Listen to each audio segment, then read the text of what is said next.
Welcome back to Undercover, Waterproofing and Underpinning Secrets, the podcast from DGI Waterproofing. I'm your host, and today we're doing another deep dive. That's right. We're tackling something really crucial for homeowners.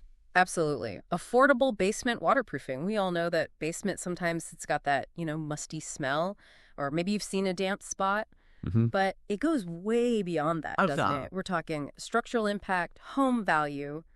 It's a big deal. It really is. And it's easy to underestimate. That damp feeling, well, it's often the first sign of bigger trouble brewing. Mold, for instance, which impacts air quality, your family's health. Right. But also, the structure itself. Moisture can weaken the foundation over time. So waterproofing is not just like an optional extra. It's pretty fundamental for keeping your home safe and protecting its value. Yeah, okay. Finding cost-effective ways to do it. That's key. Definitely. And for this deep dive, we've looked at a bunch of research, articles, and importantly, some really practical insights straight from the DGI Waterproofing blog. Yeah, drawing on that real-world experience. Exactly. Our mission today is to pull out the most important stuff for you. How to keep your basement dry without, breaking the bank. We're hunting for those nuggets that make a real difference. Let's get into it. So our sources talk about basements almost having this magnetic pull for water. It sucks and static, right? It just finds its way in. It really does. It's the lowest point of the house, often surrounded by soil. Gravity and hydrostatic pressure are working against you. And if you don't deal with it, the consequences, well, they add up fast. It's not just that basement smell. You get mold, which is bad news for breathing. Serious health concerns there. And then the potential for actual damage to the foundation. That sounds expensive. And apparently it hits your home's resale value, too. Oh, significantly. Potential buyers get spooked by signs of water damage. It signals potential hidden problems and big repair bills down the line. So yeah, this is about protecting your investment, your home, and honestly, just your peace of mind. Okay, that makes a lot of sense. What seems like just a bit of dampness can actually snowball into a major headache, financially speaking. Exactly. That musty smell is like the warning light on your dashboard. Ignore it. And you could be facing, thousands in mold remediation or foundation repair later. Understanding why it's so critical helps you see waterproofing not as a cost, but as, protection. An essential investment, really. All right, so we're all on the same page about why this is so important. Let's pivot to the how. How do we actually fix it? We should probably start with the more budget-friendly options and work our way up, right? Sounds like a plan. So the first thing many people look at, especially for minor stuff, is DIY sealants and waterproofing paints. Ah, okay. The kind of thing you might grab at the hardware store for a weekend project. How does that actually work? Pretty much. It's straightforward. You clean the basement walls really well, then you apply this special paint or sealant with a roller or a brush. The idea is to create a barrier on the surface. Like a skin, sort of? Yeah, exactly, like a thin skin. It's mainly for blocking minor moisture, like general dampness seeping through porous concrete. Cost-wise, you're looking at maybe $20 to $100 a gallon. That works out to about maybe $1 to $2 per square foot. Okay, so the big pro is definitely the cost. Yeah. Super affordable up front. Right. Affordable, easy to apply yourself. You can find it anywhere. But, and this is a big, but it has limits, it's really only good for very minor dampness, not active leaks. If water is actually flowing in, paint isn't going to stop it. Right. And it's temporary. You'll likely need to reapply it every few years. One source got a great analogy. It's a raincoat, not a submarine hull. Huh.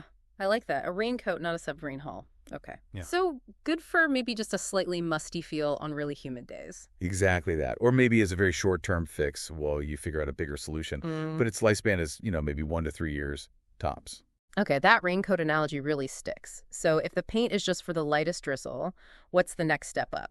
Say for someone who sees actual water trickling in sometimes. Not a flood, but more than just dampness. Okay, now you're moving into needing something more robust. Yeah. That brings us to interior waterproofing systems. Interior systems. Okay, what does that involve? This is more about managing the water after it gets inside. The main tools here are drainage channels, often called French drains, but installed inside, and a sump pump.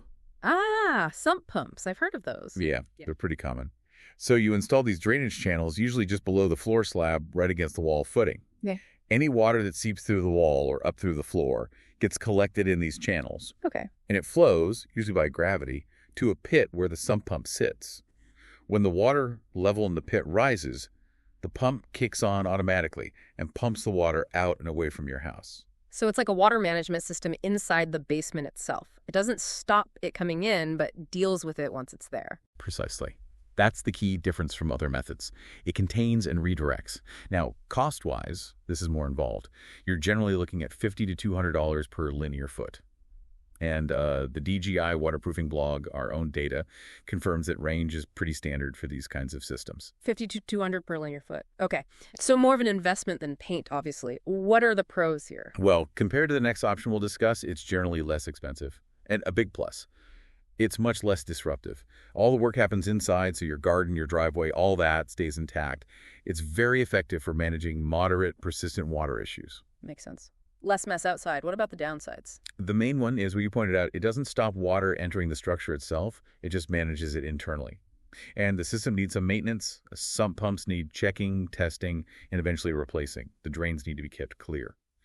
And it might not be enough for really severe flooding situations. Okay, so best for moderate water problems where you want a solid solution without digging up the yard, and you're okay with some upkeep.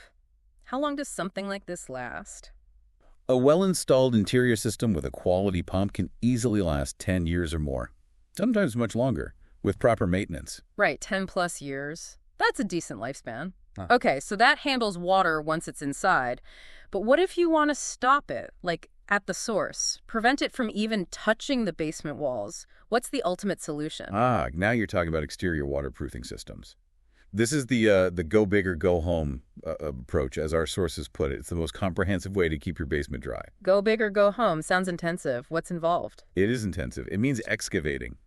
Digging up all the soil around your foundation right down to the footing. Wow, okay. Then the exposed foundation walls are cleaned, repaired if necessary, and then coated with a waterproof membrane or sealant, like a really heavy-duty impermeable barrier.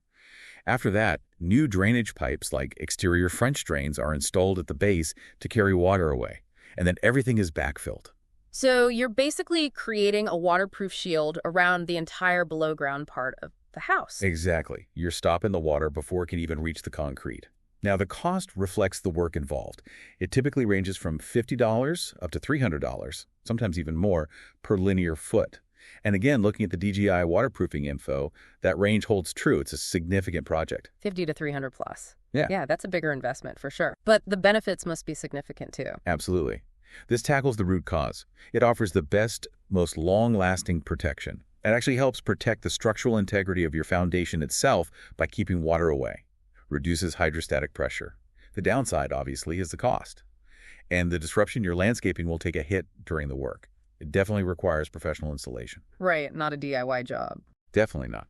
But for homeowners with serious ongoing water problems or those planning to stay put long-term, it's often the best investment. The longevity is excellent. Yeah. You're looking at 20 years or more of protection. 20 years or more. Okay, that's serious long-term peace of mind. So I've gone from a weekend paint job to full-scale excavation. Now, the sources were really clear. Cheapest isn't always best. That Band-Aid on a leaky pipe analogy for the DIY stuff really hits home. It does. It's a good way to think about it. So let's nail this down. When are those DIY sealants genuinely a smart move, a lifesaver even? And when do you absolutely have to say, okay, need something more serious, like an interior or exterior system? It really truly comes down to the severity of the problem. That's the number one thing. If you've just got that faint, musty smell, maybe some dampness on the walls during super humid weather, but no actual water coming in, then yeah, a good quality waterproof paint or sealant can be a perfectly reasonable, cost-effective first step. It's for low-level stuff. Okay. Low-level ambient moisture. Right. But the second you see actual water puddles after rain, trickles down the wall, water seeping up between the wall and floor, visible mold growth that keeps coming back, that's when the Band-Aid isn't enough. You need a system designed to handle flowing water or significant pressure. Trying to just paint over that is, well, it's futile. You need a more robust solution, either interior or exterior. That makes perfect sense. Don't bring a paintbrush to a water fight. Exactly. And, besides those three main methods, there are a few other things worth mentioning. Some really smart, often budget-friendly tips. Oh, like what? Well, for small, specific leaks, sometimes crack injections can work wonders. If you have a visible crack in the foundation wall that's letting water in, professionals can inject it with materials like epoxy or polyurethane. Epoxy is super strong, good for structural cracks, while polyurethane is more flexible, and expands to seal leaks really well. It's much cheaper than a full system if you just have one or two problem spots. Okay, targeted repairs. Nice. Then there's DIY drainage improvements outside. Sometimes just improving the grading, making sure the ground slopes away from your foundation for several feet can make a huge difference. Or installing a simple French drain. Drain yourself in a particularly soggy part of the yard to divert surface water. Basic landscaping, really. Right, making gravity work for you instead of against you. Exactly. And the simplest one, the one people always forget, gutter maintenance. Seriously. Okay. Clean your gutters regularly, make sure the downspouts are clear, and extend at least 4 to 6 feet away from your foundation. So much basement water starts as roof runoff that just dumps right next to the house. That's such a basic thing, but probably hugely effective. It's often the first, cheapest, and most effective line of defense. Keep that water away from the foundation in the first place. Okay, super useful tips there. Now, we talked about cost ranges, $50 to $200 for interior, $50 to $300 plus for exterior. What makes the price swing so much within those ranges? What are the big factors driving the final cost? Good question. It's rarely one single thing. Our sources point to a few key variables. First, size and layout. Bigger basement, more linear feet to cover, obviously costs more. A complex shape versus a simple rectangle also adds labor time and potentially material complexity. Makes sense. More work, more money.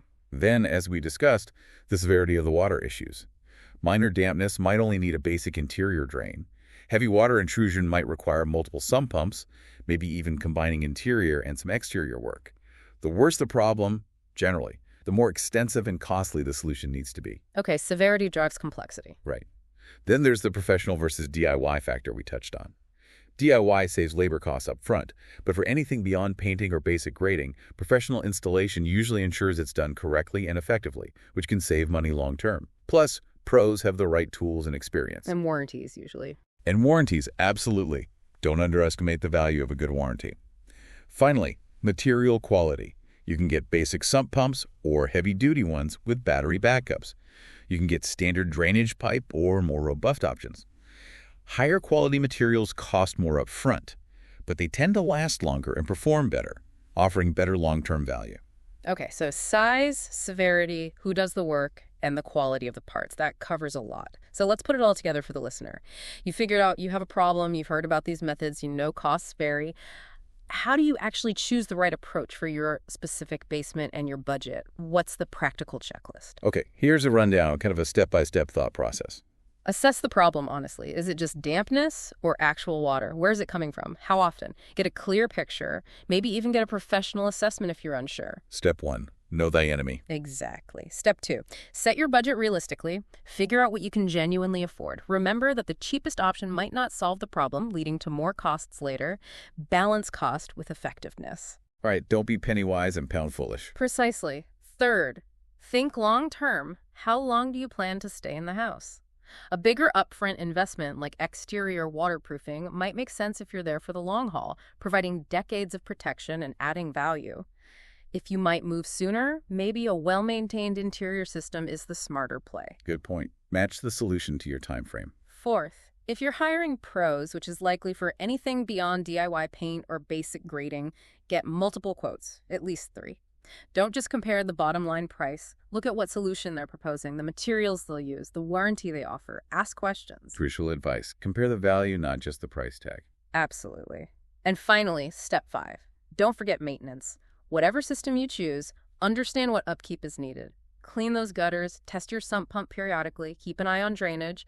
A little regular care protects your big investment and ensures it keeps working effectively for years. That's a fantastic, practical checklist. Assess budget, think long-term, get quotes, and maintain. Okay, this has been incredibly insightful. We've really dug deep into affordable basement waterproofing. Yeah, covered a lot of ground. We've gone from the simple DIY paints the raincoats for minor dampness, through the balanced approach of interior systems managing water inside, right up to the submarine hull of exterior systems offering that ultimate long-term protection at the source. And the big takeaway, echoing through all our sources, is really act sooner rather than later. Don't let small damp spots turn into major structural headaches or mold factories. Address it proactively. Definitely. And as one of our DGI sources cleverly put it, the only thing that should be soaked in your basement is your sense of accomplishment after a job well done. I like that. Your basement, and yeah, your wallet will absolutely thank you for taking action. And thinking beyond just fixing a problem, once you have that dry, comfortable basement, think about the possibilities. It stops being this damp, maybe slightly scary space, and it becomes potential. That's a great point. What could you do with that space? Right. Maybe it's finally the home theater you wanted. Or a gym, a proper home office, a playroom for the kids, maybe even that secret lair someone joked about. It's about turning a liability, a problem area, into a real asset, a valuable part of your home. So maybe the final thought is, take these insights, go take a good, honest look at your own basement, and start thinking about its potential.